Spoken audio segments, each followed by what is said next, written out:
আর্য দাদা আর্য কৃষ্ণের পরমোদ্ধাতা পরম দয়াল শ্রী শ্রী ঠাকুরের শ্রীচরণে আমার অনন্ত কোটি প্রণাম জানাই।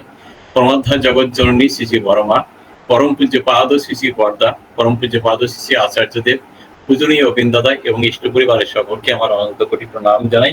প্রণাম জানাই সৎসঙ্গে উপস্থিত সকল শ্রদ্ধা ভাজন ভক্ত দাদাদেরকে, ভক্তিমতী মায়েদেরকে এবং সকলকে আমার সশ্রদ্ধ আনন্দিত জয়গুরু জানাচ্ছি। আমার শ্রদ্ধা ভাজন অপারেশন নন্দী দাদা আমাকে ইষ্ট প্রসঙ্গ করার জন্য সুযোগ দিয়েছেন। এই সুযোগ পাওয়াতে আমি নিজেকে ধন্য মনে করছি। শুধু আমি নিজে একা ধন্য না, আমার পূর্বপুরুষ সবাই ধন্য বা ধন্যা। পরম পিতাকে নিয়ে যারা চলে তারা তাদের জীবন খুবই সাকসেসফুল হয়। তিনি আমাকে যে বিষয়বস্তুর উপর আলোচনা করতে বলেছেন সেটা হচ্ছে, ঠাকুরকে একজন প্রশ্ন করেছিলেন দুটো মাত্র কথায়, বলুন ঠাকুর আমাদের কি করতে হবে। ঠাকুর তখন সেই দুটো কথাই বলেছিলেন, বি কনসেন্ট্রিক, বাংলায় সুকেন্দ্রিক হওয়ার জন্য বলেছিলেন। এই সুকেন্দ্রিক কেন তিনি হতে বলেছিলেন আমি একটু বিজ্ঞান দিয়ে ব্যাখ্যা করব। বিজ্ঞান দিয়ে প্রথমে যদি ব্যাখ্যা করি, আমাদের প্ল্যানেটারি সিস্টেমের কথা যদি আমরা চিন্তা করি, সূর্য মাঝখানে রয়েছে এবং চারিদিকে বিভিন্ন আমাদের এই গ্রহ নক্ষত্র, গ্রহগুলো বিশেষ করে নক্ষত্রের কথা পরে আসছি আমি, সেইগুলো ঘুরছে। পৃথিবী বলুন বা বুধ বলুন, বৃহস্পতি বলুন, শনি বলুন, এই যে বিভিন্ন আমাদের গ্রহগুলো সূর্যকে কেন্দ্র করে কিন্তু চারিদিকে ঘুরে বেড়াচ্ছে সূর্যের আকর্ষণে, বা একটা গ্রহ অন্য গ্রহগুলোকে আকর্ষণ করছে। ইনফ্যাক্ট এই পৃথিবীতে যত বস্তু আছে সব বস্তুগুলো কিন্তু অন্য বস্তুকে আকর্ষণ করে। আমরা নিউটনের সেই মধ্যাকর্ষণ যে ফর্মুলা সেটা আমরা সকলে জানি। সেই আকর্ষণের জন্যই এই সূর্যের যে আকর্ষণ, তার জন্য অন্যান্য গ্রহগুলো তার চারিপাশে ঘুরে বেড়াচ্ছে। কিন্তু মাঝখান থেকে সূর্যকে যদি সরিয়ে ফেলা হয়, তাহলে এই গ্রহগুলো কিন্তু আর অস্তিত্ব খুঁজে পাওয়া যাবে না। এই পৃথিবী যে কোথায় ভ্যানিশ হয়ে যাবে, এত বড় পৃথিবী, তার উপরে আমরা এত কোটি মানুষ রয়েছি, সব নিশ্চিন্ত হয়ে যাবে যদি সূর্য না থাকে মাঝখানে। আবার যদি একটি স্মল অ্যাটমের কথা আমরা ভাবি, অর্থাৎ পরমাণুর কেন্দ্রে আমরা জানি সকলেই নিউট্রন বা প্রোটন থাকে, আর তার চারদিকে কি থাকে, ইলেকট্রন। কতগুলো ইলেকট্রন থাকে আমরা একটা ফর্মুলা জানি, 2n², একটা ফর্মুলা দ্বারা আমরা প্রকাশ করে থাকি। অর্থাৎ n এর ভ্যালু যদি 1 হয়, তাহলে বাইরের পক্ষে একটা ইলেকট্রন থাকবে। আমরা জানি অনেক অ্যাটমেরই অনেকগুলো বাইরে ইলেকট্রন থাকে, সেগুলো ওই ফর্মুলার দ্বারা দ্বিতীয় কক্ষে 2টো থাকতে পারে, তৃতীয় কক্ষে 18টা, চতুর্থ কক্ষে 32টা, এইভাবে ওই 2n² ফর্মুলা দ্বারা নির্ধারিত হয়। তাহলে মাঝখানে কি আছে, ইলেকট্রন এবং প্রোটন। অর্থাৎ আমাদের সেই কেন্দ্রে রয়েছে ইলেকট্রন এবং প্রোটন, তার চারদিকে বিভিন্ন কক্ষে তারা ঘুরছে।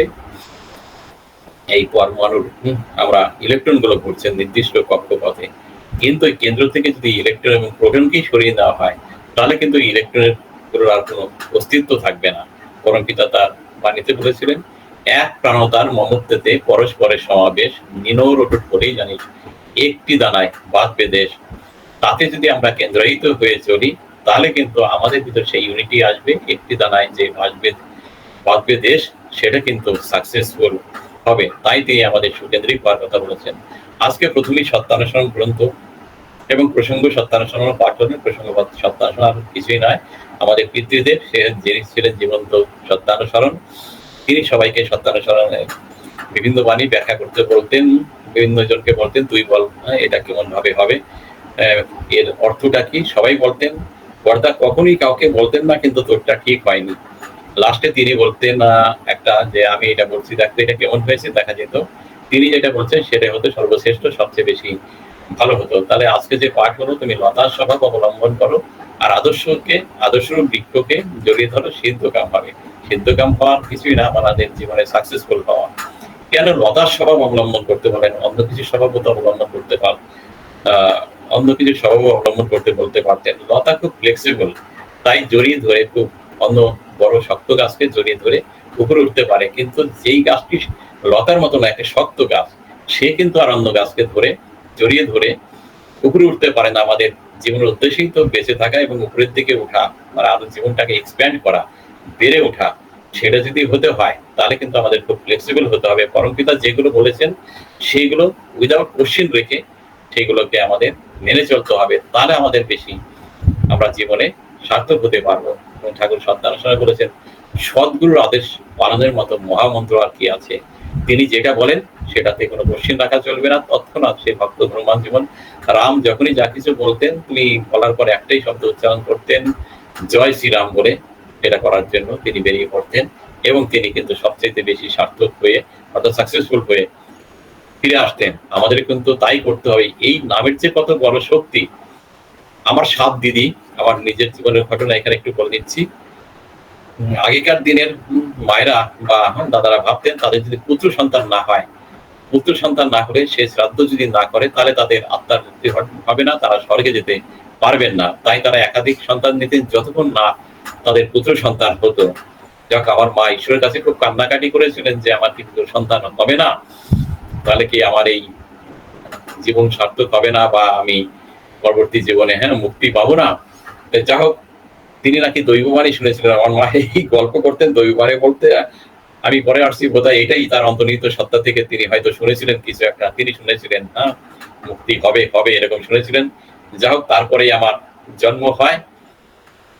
কি করে দেখুন তার মুক্তি হবে, আমি যা বুঝি এই যে যাজন করে বহু লোককে আমি পরমিতার সঙ্গে যুক্ত করছি, দীক্ষা দিচ্ছি, তার কথা শোনাচ্ছি, এর মাধ্যমেই কিন্তু তার মুক্তি হবে, তার আত্মা পরম শান্তি লাভ করবে। এই নামের কত ফল সেই কথা যদি একটু আসি, ঠাকুরকে একবার প্রশ্ন করা হয়েছিল, ঠাকুর কোন একটা গ্রামে আমরা গেছি, সেখানে কেউ আপনার কথা শুনতে ছিল না, আপনার কথা বলতেই পারলাম না, তাহলে কি করতে হবে, সেখানে কি করণীয়? ঠাকুর বললেন সেই গ্রামে যদি কোনো পুকুর থাকে সেখানে গিয়ে হাত পা ধুয়ে আসতে বললেন, বা যদি সম্ভব হয় স্নান করতে বললেন। কেন করতে বলেছিলেন? পরে গিয়ে ওই পুকুরে যারা হাত পা ধুতে যাবে বা স্নান করবে তাদের কিন্তু এই যে আমি যে স্নান করে এসেছি বা হাত পা ধুয়ে এসেছি, ওই জলে সেই পবিত্র জিনিস যে মিশে থাকবে তার থেকে তারাও কিন্তু তার সেই সুফল পাবে। তাহলে এই নাম কত বড় নাম তিনি এই যুগে নিয়ে এসছেন। তাহলে এই নাম যদি আমরা চারিদিকে বিতরণ করি, মানুষকে যদি তার সঙ্গে আরো থেকে আরো বেশি করে মানুষকে তার সঙ্গে যুক্ত করে দেই, তাহলে মানুষ কিন্তু এই জীবনে উদ্ধার হয়ে যাবে, তাদের প্রবৃত্তির হাত থেকে তারা রেহাই পাবে। এটাই হচ্ছে প্রকৃত উদ্ধার হওয়া, মনের সব গ্রন্থির মোচন হয়ে একে সার্থক হওয়া, সেটাই হচ্ছে প্রকৃত মুক্তি লাভ করা। যাক, সেটা সম্ভব হবে। কত সহজ সরল আমাদের জীবন বৃদ্ধির প্যাকেজ নিয়ে ঠাকুর এই দয়াল এসছেন, যজন যজন ইষ্টভীতি সস্তানি সদাচার, সেইগুলো যদি আমরা একটু মনোযোগ দিয়ে পালন করার চেষ্টা করি, তাহলে কিন্তু আমাদের জীবন সার্থক হয়। জীবন বৃদ্ধির উৎসই যিনি, তিনি কিন্তু নারায়ণ, স্বভাবটা যার ওই ধরনের, তিনি মূর্ত অবতরণ, তিনি এই বিশ্বের প্রতিটি জিনিসের ভিতরে তিনি ব্যক্ত হয়ে আছেন, সবকিছুর মধ্যে তিনি আছেন, তিনি এক এবং অদ্বিতীয়, তিনি ছাড়া আর কিছুই নাই। আমরা প্রত্যেকে কিন্তু তার একটি অংশ। সত্যানুসরণ তিনি বলেছেন, স্মরণ করো তুমি সাহসী, স্মরণ করো তুমি শক্তির তনয়, স্মরণ করো তুমি পরম পিতার সন্তান। আমরা কিন্তু সকলেই কিন্তু তার অংশ। তার যত রূপই থাক না কেন, তার শ্রেষ্ঠ রূপ তিনি যুগে যুগে মানুষের ভিতর দিয়ে তিনি প্রকট হন। নররূপ হচ্ছে তার শ্রেষ্ঠ রূপ, সেই রূপে তিনি আবির্ভূত হন যুগে যুগে। এই যুগে তিনি শ্রী শ্রী ঠাকুর হয়ে এসেছিলেন, আপনারা জানেন। এইগুলো সঙ্গ হচ্ছে জানা জিনিসগুলোকে আবার নতুন করে বলা হয়, যাতে সেইগুলো আমরা মনে রাখি, সেগুলো আমরা পালন করি। পবিত্র ভাদ্র মাস, এই ভাদ্র মাসে পরম দয়াল এই পৃথিবীর বুকে অবতরণ করেছিলেন। ৩০শে ভাদ্র ১২৯৫ সালে তাল নবমী তিথিতে সকাল ৭টা ৫-এ তিনি জন্মগ্রহণ করেছিলেন। আপনারা জানেন, তার যখন জন্ম হয় ওই সকালবেলায় পদ্মা নদীর মাঝিরা ছুটে এসেছিলেন, ব্রাহ্মণ বাড়িতে আগুন লেগেছে, বালতিতে করে জল এনেছিলেন আগুন নেভানোর জন্য। এসে দেখেন না, আগুন তো লাগেনি, একটি শিশু জন্মগ্রহণ করেছেন, তার শরীর থেকে এত আলো রেডিয়েশন হচ্ছে, সেই আলো দেখলে অবশ্যই সবাই মনে করবে যে ওই বাড়িতে আগুন লেগেছে। তখনই সবাই বুঝতে পেরেছিল যে এই শিশু আর অন্ধ শিশুদের মতো নয়, সে জগৎকে আলোকিত করার জন্য সে এসেছেন। আমাদের অজ্ঞানতার অন্ধকার থেকে জ্ঞানের আলোতে নেওয়ার জন্যই তিনি পৃথিবীর বুকে আবির্ভূত হয়েছেন। আপনারা জানেন, যীশু খ্রিস্ট যখন এসেছিলেন তখন পৃথিবীর কাছে নাকি একটি তারা খুব কাছে চলে এসেছিলেন, নক্ষত্র। সেই নক্ষত্র চলে এসেছিল। এই পরম দয়ালের ক্ষেত্রে কিন্তু সেই ঘটনা ঘটলো। যুগে যুগে তিনি পৃথিবীর বুকে আবির্ভূত হন, তার কারণ হচ্ছে পূর্ববর্তীকে পরিপূরণ করার জন্য তিনি আসেন। আগেকার দিনে তিনি যা দিয়ে গেছেন, এই যুগে এসে বিবর্তিত হয়ে আবার এই যুগের যুগোপযোগী সমস্যার সমাধান বা যা যা কিছু আমাদের দরকার সেইগুলো তিনি দিয়ে যান। আগের যুগের জিনিস কিন্তু আর বর্তমান যুগে চলে না। আগে ল্যাম্প জ্বালিয়ে আমরা পড়াশোনা করতাম গ্রামের বাড়িতে, আমার গ্রামে জন্ম। এখন কিন্তু সেই ল্যাম্প অবসলিট হয়ে গেছে, ল্যাম্প জ্বালিয়ে আর কেউ পড়াশোনা করে না, সেই যুগ চলে গেছে, এখন ইলেকট্রিসিটির যুগ। আগে সাদা কালো টিভি হলেই আমাদের চলে যেত, এখন সেই সাদা কালো টিভি আর চলে না, দেখবেন কোনো বাড়িতে সাদা কালো টিভি দেখতে পাবেন না। আগে ল্যান্ডলাইন ছাড়া আমাদের চলতো না, ল্যান্ডলাইন সারাদিনে ফোন করে কাকে পাওয়া যাবে, যখন সে বাড়িতে থাকতো তখন তাকে পাওয়া যেত। আর এখন মোবাইলের যুগ, আমরা পকেটে মোবাইল নিয়ে ঘুরে বেড়াই, সবকিছুরই আমাদের আপগ্রেডেশন হচ্ছে বা আপ টু ডেট হচ্ছে সবকিছু। পরমপিতার যুগে যুগে আমাদের আপ টু ডেট করার জন্য, সেই যুগের উপযোগী করার জন্য আমাদের কাছে ছুটে আসেন। তাতে যদি আমরা কেন্দ্রায়িত হয়ে আমরা চলি, তিনি যেভাবে চলতে বলেছেন, তাহলে কিন্তু এই সমাজের সুব্যবস্থা, এই সমাজে প্রতিষ্ঠিত হয়। সবচেয়ে বড় জিনিস যেটা জেসাস ক্রাইস্ট যেটা দুটো সেন্টেন্সের মাধ্যমে বলেছিলেন, ঠাকুর এবার মোর দেন 2000 পেজেস তিনি বলে গেছেন, সেটা হচ্ছে বিবাহ সংস্কার। ভালো মানুষ তৈরি করার কথা বলেছেন, তার জন্য আমাদের ভালো মা দরকার। এই ভালো মা কিন্তু ভালো সন্তান দিতে পারে। এই আমাদের বিবাহ সংস্কার যদি ঠিকভাবে করা হয়, ঠাকুর সিআর দাসকে বলেছিলেন এই বিবাহ সংস্কারের কথা, বিশেষ করে তাকে তিনি রিকোয়েস্ট করেছিলেন যে আইন প্রণয়ন করে, আপনারা তো নেতা মানুষ, যদি এটা করে যান খুব ভালো হয়, তাহলে পরে এই সমাজে সুসন্তান আসবে, তারাই কিন্তু দেশ ভালোভাবে গড়বে। ঠাকুরের কাছে বড় বড় দেশের নেতারা গেছেন, আপনারা জানেন আমাদের দেশবন্ধু চিত্তরঞ্জন, সুভাষচন্দ্র বসু, তারপরে মহাত্মা গান্ধী, তিনিও গিয়েছিলেন। তিনি দেখেছিলেন যে, তিনি মন্তব্য করেছিলেন ঠাকুরের মতো এত বড় ব্যক্তিত্ব সম্পন্ন মানুষ নাকি জীবনে তিনি কোনো দিনই দেখেননি, এবং ঠাকুরের মার মতো অত ভালো মাও তিনি এই জীবনে তিনি দেখেননি। আর ঠাকুর সব সমস্যার সমাধান এত ভালোভাবে দিয়েছিলেন। স্বাধীনতার পরে দেশ কিভাবে চলবে, নেতাজি সুভাষচন্দ্র বলেছেন যে আমরা যতই স্বাধীনতার জন্য চেষ্টা করি না কেন, স্বাধীনতার পরবর্তীতে ঠাকুর যেভাবে বলেছেন সেইভাবে ছাড়া আর দেশ অন্ধভাবে চালানো যাবে না। সেইভাবে বলতে ওই যে একটি ব্যাপার, এই সুসন্তান পৃথিবীর বুকে আনতে হবে, তা নাহলে দেশকে কারা ধরে রাখবে। আজকে দেখুন দেশের যারা নেতা রয়েছে অনেকেই কিন্তু সঠিকভাবে চলছে না। ঠাকুর যে বলেছিলেন ইষ্ট নাই নেতা যেই জমের দালাল, কিন্তু সেই চিত্তরঞ্জন দাসদা বারবার তিনি ঠাকুরের আশ্রম থেকে যাওয়ার জন্য ঠাকুরের কাছে অনুমতি প্রার্থনা করছিলেন, আর ঠাকুর বলছিলেন আর একটা দিন থেকে যেতে ভালো হয়। শেষে তিনি বলেছিলেন এমন একটি মানুষ খুঁজে পেলাম না যার উপরে নির্ভর করে তাকে দায়িত্ব দিয়ে আমি আপনার এখানে কয়েকদিন এসে নিশ্চিন্তে থাকতে পারি। তখন ঠাকুর বলেছিলেন এখনই একটি লোক আপনি খুঁজে পাচ্ছেন না, আর স্বাধীনতা লাভ করে স্বাধীনতার দায়িত্ব কাদের হাতে দিয়ে যাবেন। তাই আগে বলি এই মানুষ তৈরি করেন। এই বিবাহের ব্যাপারে ঠাকুর তার একটি সংক্ষিপ্ত বাণীর মাধ্যমে বলেছে, আপনারা জানেন বিয়ের ব্যাপারে সবার আগে বর্ণের হিসাব করিস, তার সাথে বংশ দিকে বেশ খতিয়ে দেখিস, বংশ দেখে শ্রদ্ধা হলে স্বাস্থ্য দেখিস কেমন তার সঙ্গে মিলিয়ে নিবি সবার অভ্যাস ও ব্যবহার, এসবগুলি সুসম্মতি মিলেই যদি যায়, বিদ্যা দেখিস নজর করে কর্মের ওজন তাই, এসবগুলি পারস্পর যে এসবগুলি মিলিয়ে নিয়ে দিলে বিয়ে প্রায় দেখবি ঠকবি না, মরবি না বিষিয়ে। তাহলে বিবাহটা এইভাবে দিতে হবে। এই বর্ণ বংশ বৈশিষ্ট্য এগুলো কি জিনিস বা গোত্র কি জিনিস আমাদের ভালোভাবে জানতে হবে। বর্ণ হচ্ছে আমাদের ইকুইকালচারাল হেরিডিটি থেকে আমরা যারা এসেছি, পিপল অফ ইকুইকালচারাল হেরিডিটি। আর বংশ হচ্ছে পার্সোনাল হেরিডিটি। আগেকার দিনে বাবা মারা দেখবেন যে কন্যা দেখতে গেলে দেখতেন তার বাবা মা কিরকম, তার আত্মীয় স্বজন কিরকম, এইগুলো দেখে ঠিক করতেন যে কন্যা কিরকম হবে, অর্থাৎ কেমন গাছ সেই গাছ থেকে তো সেরকম ফলই আমরা প্রত্যাশা করতে পারি। এটাই হচ্ছে বংশ। আর গোত্র হচ্ছে সেই সাধনার ধারা।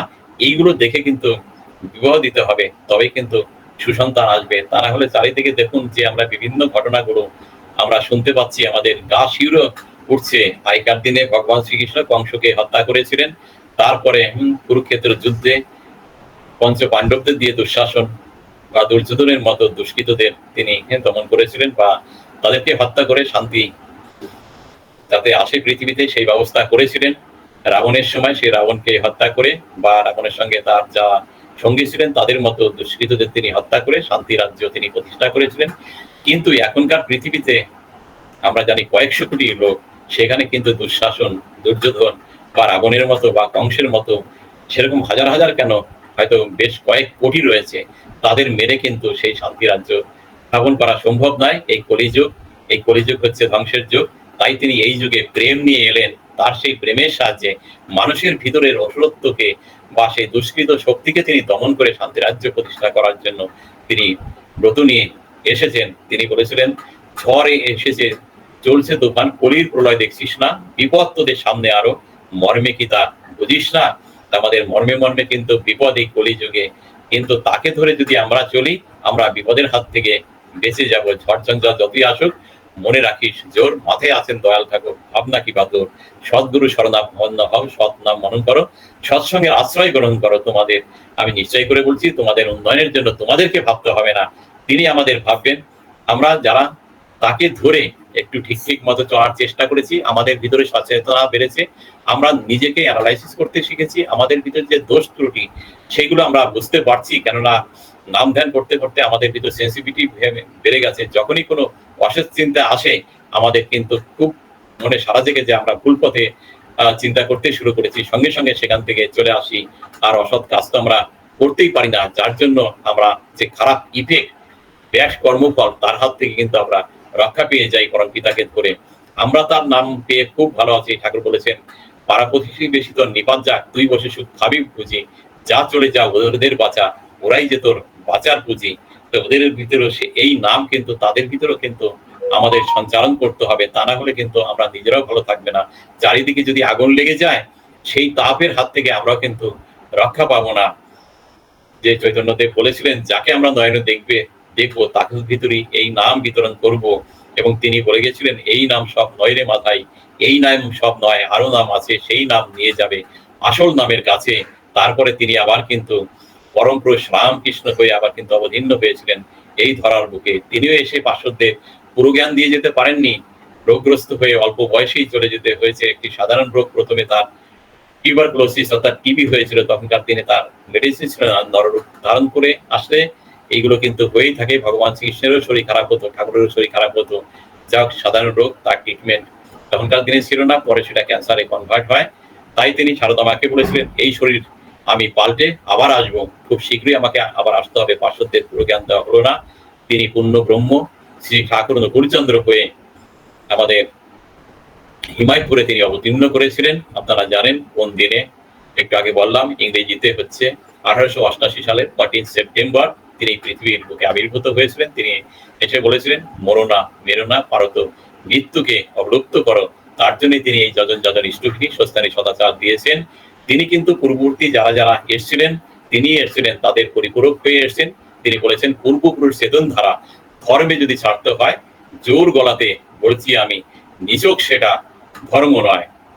The prophet of the time is the enlivening emblem of all the past prophets and fulfillment thereof. সত্যানুসরণ তিনি ভগবানের ডেফিনেশন দিয়েছেন, জগতের সমস্ত ঐশ্বর্য, জানা, ভালোবাসা, কর্ম, যাহার ভিতর সহজ উচ্চারিত, যাহার প্রতি আসক্তিতে মানুষের বিচ্ছিন্ন জীবন ও জগতের সকল সমস্যার চরম সমাধান হয়, তিনি হচ্ছেন মানুষের ভগবান। তার কাছে গেলে মানুষের সব সমস্যার সমাধান হতো। আপনারা জানেন, ঈশ্বর প্রসন্ন ভট্টাচার্য দা, তিনি গোল্ড মেডালিস্ট ছিলেন। তার ভিতরে অনেক ইগো ছিল, অহংকার ছিল। ঠাকুরের কাছে গিয়ে সব অহংকার কিন্তু চূর্ণ হয়ে গেছিল। একটি তার লীলার কথা, তার দয়ার কথা, দুটো একটা কথা না বলে পারা যায় না। অনেক ঘটনা আগে বলেছি, সেগুলো তো আপনারা জানেনই, এখানেও বলেছি, আপনারা শুনেন। কৃষ্ণ প্রসন্ন দাস সম্বন্ধে একটি আমার জামাইবাবুর মুখ থেকে শোনা, এটা কোনো বইতে আপনারা লেখা পাবেন কিনা আমি বলতে পারি না। জামাইবাবু তো ঠাকুরের সঙ্গে মেলামেশা করেছেন। কৃষ্ণ প্রসন্ন তাকেও তিনি দেখেছেন, রেবতী মোহন বিশ্বাস তাকেও দেখেছেন, পুরানো সবাইকেই তিনি দেখেছেন, তাদের সঙ্গে কথা বলেছেন। ঠাকুরের যে ভক্ত বা পার্শ্বদ যারা ছিলেন ঠাকুরের, সবাইকে। আমার জামাইবাবু, আমার বড়দির বয়স এখন 87, জামাইবাবু তার থেকেও অনেক বড়। যাও, একবার ঝুড়ি নিয়ে আর কি, শ্রমিকরা ঝুড়ি নিয়ে মাটি কাটছিলেন, মাটি কেটে ওই আশ্রমের কাজ করছিলেন। তাহলে এক ঝুড়ি মাটি কতটা ভারী হয় আপনারা জানেন। সেই মাটি যদি ক্যারি করতে হয়, তাহলে মাথায় কিছু একটা দিয়ে নিতে হয়, তার উপরে মাটি ঝুড়ি নিতে হয়। যারা গ্রামের তারা ভালো বুঝবেন, গামছাগুলো গোল করে সেটাকে মাথায় বা অন্য কিছু ওই টাইপের করে নিতে হয়, তার উপরে যদি ঝুড়িটা দেওয়া হয়, তাহলে মাথায় আঘাত লাগে না, অর্থাৎ ওই ঝুড়ির প্রেশার লাগে না, সেইভাবে ক্যারি করা হয়।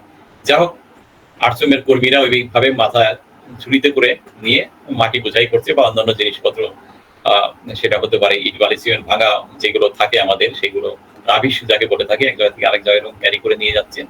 হঠাৎ করে এক ঝুড়ি কেউ নিয়ে আসছে। ঠাকুর বলেন যে, ধরুন কেষ্টদা, একটু এটা আপনি নিয়ে যান তো মাথায় করে। উনি বুঝে উঠতে পারছেন না, তার মাথায় কিছু এরকম দেওয়া নাই, সেই শক্ত ঝুড়ি কি করে তিনি মাথায় করে নিয়ে যাবেন। বারবার ঠাকুর বলছেন, ধরুন না। তখন তিনি ওই এক ঝুড়ি মাটি মাথায় করে নিলেন। এই যে তিনি নিলেন মাথায় করে, সেটা ভারী লাগার কথা, শক্ত মাথায় যন্ত্রণা হবে, সেই ধরনের পরিস্থিতি হওয়ার কথা তিনি বলছেন, সেটা তুলোর মতো হালকা। তিনি বুঝতে পারছেন না তিনি যে এক ঝুড়ি মাটি মাথায় করে নিয়ে যাচ্ছেন। এটা কিভাবে সম্ভব? এই ভগবানের শ্রীকৃষ্ণের সময় আপনারা শুনেছেন সেই ভগবান আর যে ভক্ত প্রহ্লাদের গল্প, পাথরও নাকি জলে ভেসেছিল। তো এটা হচ্ছে সেরকম ব্যাপার। তার দয়ায় কিন্তু এরকম হয়। বহু রোগী তার কাছে যেতেন, সেই রোগের হাত থেকে তারা মুক্তি পাওয়ার কথা নয়, ডাক্তার বলেই দিয়েছে দেব দেবতার নামে ফেলে রাখতে। ঠাকুর হয়তো আমার ঋত্বিক দেবতাকেই বলেছিলেন, ধুর শালা তুই মরবি কেন, যা ডাক্তার প্যারির কাছ থেকে ওষুধ খা, গিয়ে ভালো হয়ে যায়, ভালো হয়ে যাবি নে। তিনি রাস্তায় গিয়ে বললেন আমি আর ওষুধ খাবো না, ঠাকুরের কথাই ভালো হয়ে গেছি। পরে সবাই বুঝালেন যে ঠাকুর ডাক্তারের কাছে যেতে বলেছেন, এটাও ঠাকুরের কথা, তোমাকে যেতে হবে। যা হোক, তিনি দীর্ঘায়ু লাভ করেছিলেন। আপনারা জানেন সেই আমাদের সেই অলোকেশ মিশ্র দা, তার শরীর খুবই অসুস্থ ছিল, বর্দার কাছে গিয়ে সেটা নিবেদন করেছিলেন। বর্দা সেই কথা কোনো উত্তর না দিয়ে তাকে সেই কাকদ্বীপে মন্দির করতে বলেছিলেন। তিনি বিরক্ত হয়ে বাইরে এসে সবাইকে বলেছিলেন যে আমি আসলাম আমার শরীর খারাপের কথা বলতে, আর বর্দা বললেন কাকদ্বীপের ওইখানে মন্দির করার জন্য। তখন বললেন নিশ্চয়ই এর মধ্যে আপনার কোনো মঙ্গল আছে। অন্যান্য যারা ভক্ত দাদারা সেখানে ছিলেন, তারা তার কাছে বেশ কিছু অর্ঘ্য দিলেন, যেটা নিয়ে যান, বর্দা যেটা বলেছেন সেটা করেন গিয়ে, এতেই আপনার মঙ্গল হবে। যা তার ভাইদের কাছে গিয়ে বললেন, তারা বললেন, এক একজনে বললেন আমি এতটা জমি দেবো, কেউ বললেন আমি আরো কিছু জমি দেবো। জমির ব্যবস্থা হয়ে গেল। ধীরে ধীরে সেখানে মন্দির নির্মাণ শুরু হলো। গঙ্গাসাগরে যারা যায় তাদের থাকার জায়গার অসুবিধা হয়, গঙ্গাসাগরে যাওয়ার পথেও এটা। এখন সেই মন্দিরে অনেক লোক থাকে। সেই মন্দির তৈরি করতে করতে অলোকেশ মিশ্রতা ভুলেই গেছিলেন যে তার একাধিকবার স্ট্রোক হয়েছিল, তার কিন্তু পরে আর কোনো স্ট্রোক পায়নি। তিনি দীর্ঘায়ু লাভ করেছিলেন। পরম পিতার কাছে এক মা গিয়ে বলেছিলেন যে তার স্বামীর কুষ্ঠরোগ হয়ে গেছে, আর সারবে না। আর ঠাকুর সেই কথার উত্তর না দিয়ে বলছিলেন তুই আমাকে একটা লোহার সিন্দুক দিতে পারিস।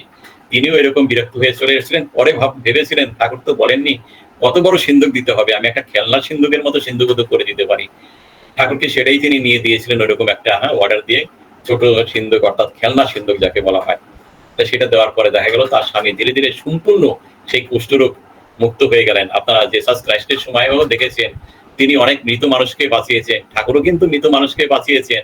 একজনের ঠাকুরের কাছে দৌড়ে এসেছিলেন, ঠাকুর আমার স্বামী সেই চিড়ে বোট দিয়ে খেতে চেয়েছিলেন, তার আর সেই খাওয়া হলো না, তিনি চলে গেছেন আমাদের সবাইকে ছেড়ে। মা হাউ হাউ করে কাঁদছেন। ঠাকুর কয়েকজনকে পাঠিয়ে দেন, এই যাতো ওকে স্পর্শ করে তোরা নাম করতে থাক, কম করে 1 ঘন্টা নাম করবি। দেখা গেল তারা গিয়ে নাম করছে, সে জীবিত হয়ে গেছে। পরে ঠাকুর তাকে সেই মাকে ডেকে এনে বলে দিলেন যা ওকে চিড়ে গুড় যা যা খাওয়াতে চেয়েছিলে খাওয়া গিয়ে। সেই চিড়ে গুড় খাওয়ানো হলো। যা হোক, তারপরে তিনি অনেকদিন জীবিত ছিলেন। পরে দেখা গেল তিনি আবার চলে গেছেন। ঠাকুরকে বলা মানে চারিদিকে রটানো হতো ঠাকুর মরা মানুষ বাঁচাতে পারে। ঠাকুর কিন্তু সেটাকে আদৌ গুরুত্ব দিতেন না। এখনকার দিনে আপনারা জানেন যে কেউ যদি হার্ট অ্যাটাকে রাস্তায় মারাও যায়, গাড়িতে করে নিতে নিতে দেখা গেল নার্সিং হোমে পৌঁছানোর পরে ডাক্তাররা কি করে পাম্প করে ওই হার্টকে, পাম্প করে আবার হার্টকে চালু করে দেয়। দেখা যায় কিছু কিছু ক্ষেত্রে সেই রোগী আবার বেঁচে উঠে। ঠাকুর ঠিক বলতেন এরকমই সদ্য যারা এরকম মারা গেছেন তাদের হয়তো পুরো একটা অর্গান ফেলিওরের জন্য এটা হয়েছে, আমি সেটাকে নামের মাধ্যমে ভাইব্রেশন সৃষ্টি করে ঠিক করে দেই। পরে কিন্তু ডাক্তারের কাছে তিনি পাঠায় দেন তাদের ট্রিটমেন্ট দ্বারা। ঠাকুর কোনো কিছুকেই মিরাকেল বলে মানতে রাজি নয়। আপনাদের এখানে এই ধরনের ঘটনা অনেক বলেছি। এক দাদা গিয়ে তিনি খুব ভালো ব্যায়াম করতে পারেন সেই গল্প করছিলেন, আর ঠাকুর বলেছিলেন তুই বহু দূরে অন্যান্য কান্ট্রিতে বা অন্য গ্রহ নক্ষত্রতে যে শব্দগুলো হয় সেগুলো শুনতে পাস, বা সেখানকার কিছু দেখতে পাস, বা সেখানকার যে স্মেল অর্থাৎ গন্ধ সেটা এখান থেকে সেটা শুকতে পারিস, এই ব্যায়ামগুলো জানিস। তখন সে বলেছিল ঠাকুর এটাও কি সম্ভব? বলে ঠাকুর মাথা নাড়েছিলেন সম্ভব। দেখুন তিনি বিশ্বপিতা, তাকে মেজার করা তো সোজা না, তিনি অবাং মনুষ্য গোচরণ। তাকে যারা সাধারণ মানুষ বলে ভাবে, আমরা তো অনেকে ভাবতাম তিনি নরদেহে আসছেন সাধারণ মানুষ, তারা মূর্খ ছাড়া আমরা আর কিছুই নাই। তাকে আমাদের এই ইন্দ্র দ্বারা তাকে মাপা সম্ভব নয়। গোটা বিশ্ব ব্রহ্মাণ্ডের সবকিছুর ভিতরে তিনি সবসময় বিরাজ করতেন, সবকিছু তার জানা ছিল। তিনি অন্ধ জন্মের কথা এই 2-3 দিন আগেই ফেসবুকে পড়ছিলাম। দেখুন আমরা তো ফেসবুকেও হোয়াটসঅ্যাপে এগুলো ঠাকুরের অনেক তথ্য পেয়ে থাকি। আপনারা লুৎফত রহমানের কথা নিশ্চয়ই শুনেছিলেন, ঠাকুরের ভক্ত। তাই ঠাকুর কাছে তিনি জিজ্ঞাসা করেছিলেন আগের জন্মের কথা। আগের জন্মের কথা জিজ্ঞাসা করাতে শেষ পর্যন্ত বারবার বলাতে ঠাকুর পাঠিয়েছিলেন যে তোমার স্ত্রী এখনো বাঁচা আছে, তোমার 2 পুত্র তারা আছে, তাদের কাছে যাওয়ার কথা ঠাকুর বললেন, তাহলে যাও। সেখানে গিয়ে তার স্ত্রীকে তিনি বলেছিলেন ছোট বাবু কোথায়। তখন তার স্ত্রী কেঁপে উঠেছিলেন, ছোট বাবু এই নামটা তো আমার স্বামী ছাড়া আর কেউ জানতো না, আপনি কি করে জানলেন? বলে আমি জানি। তারপরে বড় ছেলের নাম বললেন। বলে তুমি এদের নামই বা তুমি আপনি কিভাবে জানলেন? আমি সব জানি।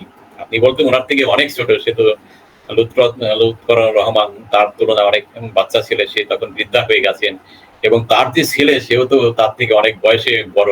যা হোক, তার স্ত্রী কি করে বিশ্বাস করবেন যে হতে পারে তার স্বামী, যা হোক তিনি নিজের পরিচয় দেন। তারপরে স্বামী স্ত্রীর মধ্যে অনেক গোপন সম্পর্কের অনেক ব্যাপার থাকে, ঠাকুর সেইগুলো কিছু বলে দিয়েছিলেন। সেইগুলো বলার পরে তিনি বিশ্বাস করেন। দেখুন পরমপিতা তিনি কি জানতেন আপনারা জানেন, হ্যাঁ? যে হেমচন্দ্র মুখোপাধ্যায়ের ব্যাপারে, কবি, তার ব্যাপারেও তিনি বারবার জিজ্ঞেস করে দিয়েছিলেন আগের জন্মের কথা। ঠাকুর শেষ পর্যন্ত তাকে ছেড়ে বৌদ্ধ ভিক্ষুকদের কাছে তিনি জানতে যাবেন, তখন ঠাকুর তাকে বলেছিলেন, তুমিও নিজে একজন বৌদ্ধ ভিক্ষুক ছিলে, শুনবে এই জন্মে তুমি কি করেছো? তার কতগুলো কুকীর্তির কথা তিনি বলেন। কোন মার তিনি কবে সম্মানহানি করেছেন সেইগুলো বলতে শুরু করেন। তখন তিনি হাত জোর করে ঠাকুরের কাছে বলেন, ঠাকুর আর বলতে হবে না, আমি বুঝে গেছি আপনিই সবকিছু। যা হোক, তিনি সবকিছু জানতেন, তার কোনো জ্ঞানের অভাব ছিল না, তার কোনো গুণের অভাব ছিল না, কিন্তু তার থেকে সবচেয়ে বড় গুণ হচ্ছে তিনি মানুষকে ভালোবাসতে পারতেন। এর থেকে বড় গুণ কিন্তু আর কিছু হয় না। তার পক্ষেই বলা সম্ভব ছিল যে একটি সাম্রাজ্য ছেড়ে দিতে পারি, কিন্তু একটা মানুষকে ছেড়ে দিতে পারি না। আপনারা জানেন নলিন মা তাকে, তার কামনা বাসনা পূর্ণ হয়নি, তিনি ভেবেছিলেন ঠাকুরের কাছে অনেক টাকা পয়সা পাবেন, সেগুলো না পেয়ে ঠাকুরকে খুব অসম্মান করে চলে যাচ্ছিলেন। একদিন শেষ পর্যন্ত চলেই গেলেন। ঠাকুর তার পিছনে ননির মা বলে ছুটছিলেন। অন্যান্য ভক্তরা তো সেই ননির মাকে ধরে মারবেন পারলে, ঠাকুর হুকুম দিলেই মারতেন। যাও, ঠাকুর চলে আসলেন, তার মুখ কালো হয়ে গেল, ননির মা কিন্তু চলেই গেলেন। সবাই বোঝাতে আরম্ভ করলেন, ঠাকুর আপনার যা যা দরকার আমরা দেবো, উনি চলে গেছেন, খুব ভালো হয়েছে, আপনার যা প্রয়োজন আমরা মেটাবো, বলুন আপনার কি লাগবে। বলে আমার প্রয়োজন তোরা মেটাতে পারবি? বলে হ্যাঁ আগে পারবো। বলে আমাকে যদি তোরা ভালোবাসিস ওই ননির মাকে ফেরত এনে দে। তাহলে ঠাকুর যে বলেছিলেন যে মানুষ এখন টাকা পর যত পারিস মানুষ ধর, একটি সাম্রাজ্য ছেড়ে দিতে পারি কিন্তু মানুষকে ছেড়ে দিতে পারি না। তাকে আমরা কি বলি? পরম প্রেমময় শ্রী ঠাকুর। অন্য উপাধিগুলো থেকে আমরা তাকে সরিয়ে রাখি, সবচেয়ে বড় প্রেম। ঠাকুর যে বলেছিলেন তুমি পৃথিবীকে ভেঙে টুকরো টুকরো করতে পারো, সবাইকে ধনী করে দিতে পারো, চন্দ্র সূর্যকে ডিঅরবিট করে দিতে পারো, কিন্তু যদি তোমার হৃদয়ে প্রেম না থাকে তোমার কিছুই হয়নি। যাও, তিনি এবার আচার্য পরম্পরা রেখে গেছেন, তিনি যা বলেন সেগুলো পালন করতে হবে। ডিপি ওয়ার্কের কাজ খুব বেশি করে করতে হবে। 2 ঘন্টার বেশি তো সৎসঙ্গ কিছুতেই করা যায় না, সেটা কমপ্লিট হতে প্রায় মাত্র কয়েক মিনিট বাকি। আমাকে দাদা যে সময় নির্ধারিত দিয়েছিলেন মরলে সেটা কমপ্লিটের দিকে, আমি বক্তব্য দীর্ঘায়িত করবো না, শুধু কিন্তু তার আদেশ কিন্তু আমাদের পালন করে যেতে হবে জীবনে। ওই ঠাকুরকে একজন বলেছেন, ঠাকুর আমাদের ব্রহ্মজ্ঞান দিয়ে দেন, এত সাধন ভজন করবো কেন? একবার আপনি এটা দিয়ে দেন, ঠাকুরের পক্ষে তো সেটা দেওয়া সম্ভবই ছিল, সব জ্ঞানের অধিকারী করে দেওয়া, পরম জ্ঞান দিয়ে দেওয়া সেটা সম্ভব ছিল। ঠাকুর বলেছিলেন, তা আমি এক্ষুনি দিতে পারি মনে, কিন্তু সব পুরে সারকার হয়ে যাবে না। তাই বলছি ওই যজন যজন ইষ্টবিধি করো গিয়ে, যখন যা হওয়ার আপনি আপনি হয়ে যাবে না। আমিও তো ঠাকুরকে আগে একজন গুরু হিসাবে ভাবতাম, কিন্তু ইষ্টবিধি করতে করতে জানি না দয়াল সেই জ্ঞান দিয়েছিলেন, আমি কিন্তু সেই আমার দর্শন হয়েছে। আমি চোখ দিয়ে ঠাকুরকে দেখিনি, কিন্তু অনুভূতির দ্বারা দেখেছি। ওইটা যদি না দেখতাম, ওই চোখ দিয়ে দেখলেও কিন্তু শ্রী ঠাকুরকে সেই পরম পুরুষ, তিনি শুধু ভগবান নয়, তিনি হচ্ছেন অ্যাবসলিউট, গুরুই ভগবানের সাকার মূর্তি, তিনি অ্যাবসলিউট, সেই বিশ্বাস আমার ভিতর আসতো না। যারা কৃষ্ণ মন্ত্রে দীক্ষিত, যারা মুসলিম সম্প্রদায়ে, বা যারা বাবা লোকনাথের দীক্ষিত, অন্যান্য অনেক গুরুর কাছ থেকে দীক্ষা নিয়ে রয়েছেন, তাদেরকে আমি এই মনে জোর পেতাম না আবার নতুন করে এই সৎমন্ত্রে দীক্ষা দিতে। আমি ভাবতাম এটা বোধহয় আমার পাপ হবে, ভগবান শ্রীকৃষ্ণকে ছাড়িয়ে বোধহয় দেওয়া হচ্ছে। সেটা ছাড়ানো না, তাকে পরিপূরণ করার জন্য সেটা আমার পক্ষে এখন সম্ভব হচ্ছে। সেই দর্শন তিনি দয়া করে, ওই যে যজন যজন ইষ্টবিধি স্বস্তারে সদাচার ঠাকুর করতে বলেছিলেন, এইগুলো যদি আমরা করি, যখন যা আমাদের দরকার তখন তা অটোমেটিক্যালি হয়ে যাবে। ঠাকুর আমাদের কোনো সময় সর্বজ্ঞানেরও অধিকার করে থাকেন। ওই যে ঠাকুর বলেছিলেন, তাই ইগো যখন ডিজলভ হয়, মানুষ তখন সর্বগুণ সম্পূর্ণ নির্গুণ হয়। আমাদের সেই স্পর্শ দিয়েছেন, তা না হলে কিন্তু আমরা সারাদিন এই ঠাকুর করতাম না, সবকিছু ছেড়ে দিয়ে। কালকে সন্ধ্যার সময় 2.5 ঘন্টা সৎসঙ্গ প্রায় প্লাস আলাপনি 2.5 ঘন্টা করেছি, আবার এখানে আজকে করছি। আজকের দিন আমার ছুটি রয়েছে, আবার সন্ধ্যার সময় যুক্ত হয়ে যাব, হয় অনলাইনে বা অফলাইনে কোথায় বেরিয়ে যাব। কেন এরকম ঠাকুর পাগল মানুষের হচ্ছে মদাসক্ত হয়, বিড়ি সিগারেটে আসক্ত হয়, আমরা সতে আসক্ত হয়েছি। সেই আবার ফিরে আসি সুকেন্দ্রিক হওয়ার আমরা চেষ্টা করছি, তার সঙ্গে যুক্ত থাকার চেষ্টা করছি। সতে নিরবচ্ছিন্ন ভাবে সংলগ্ন থাকার নাম হচ্ছে ভক্তি, আর বিষয়ে আমাদের লেগে থাকার নাম হচ্ছে আসক্তি। তাই আমরা সেই ভক্তির জগতে থাকবো। সৎ যদি হয় সঙ্গ তোমার, ভাব যদি হয় মহান উচ্চ, বিশ্বের দরবারে সাধনা তোমার হবে না, ব্যর্থ হবে না তুচ্ছ। ঠাকুর বলেছিলেন, হ্যাঁ, চাহনি তোমার মিষ্টি করো কথা, চলন তোমার মিষ্টি করো, বুঝাও মনের ব্যথা। ঠাকুর এটা বলেননি, তার চরিত্রের মধ্যে দিয়ে ফুটিয়ে তুলেছিলেন। আমাদেরও কিন্তু তিনি সেরকম হতে বলেছিলেন। তার কথাগুলো যদি শুধু আমাদের কথাগুলো চিন্তার করা হয়, সেইগুলো যদি আমরা আচরণের মধ্যে দিয়ে মানুষের ভিতরে ডিস্ট্রিবিউট না করতে পারি, বিতরণ না করতে পারি, আমাকে দেখে যদি মানুষে বুঝতে না পারে যে একটা সৎসঙ্গে যাচ্ছে, তাহলে আমাদের পাওয়া তমসাচ্ছন্ন হয়ে যাব। আমাদের পরিবারের ভিতরে সেটা সঞ্চারিত হবে না, পরিবেশের ভিতরে সঞ্চারিত হবে না। এই জীবন কিন্তু ব্যর্থ জীবন হবে। সেটা যাতে না হয় আরো বেশি করে আপনারা সৎসঙ্গে লেগে থাকেন। সৎসঙ্গে কিন্তু পরম দয়াল নিজে উপস্থিত থাকেন। আজকে যে অপরাজিতা আমাকে যুক্ত করে দিয়েছেন, আমি ধন্য হয়েছি। আমার বললাম আমার 14 পুরুষ ধন্য হয়েছে। আপনারা যারা যুক্ত হয়েছেন, আপনাদেরও সেই সব পুরুষরা তারা ধন্য হয়েছে। আরো বেশি বেশি করে পরমপিতার সঙ্গে এইভাবে যুক্ত থাকবেন। আমি আমার বক্তব্য এখানে শেষের দিকে যাব। সর্বশেষে আপনারা যারা এই সৎসঙ্গে যুক্ত আছেন, তাদের পরিবারের, পারিপার্শ্বিকের, বিশ্বের প্রতিটি মানুষ এবং পরিবেশের সবার জন্য প্রিয় পরমের কাছে মঙ্গল প্রার্থনা করে আমি আমার বক্তব্য এখানেই শেষ করছি। জয় গুরু, জয় গুরু, জয় গুরু।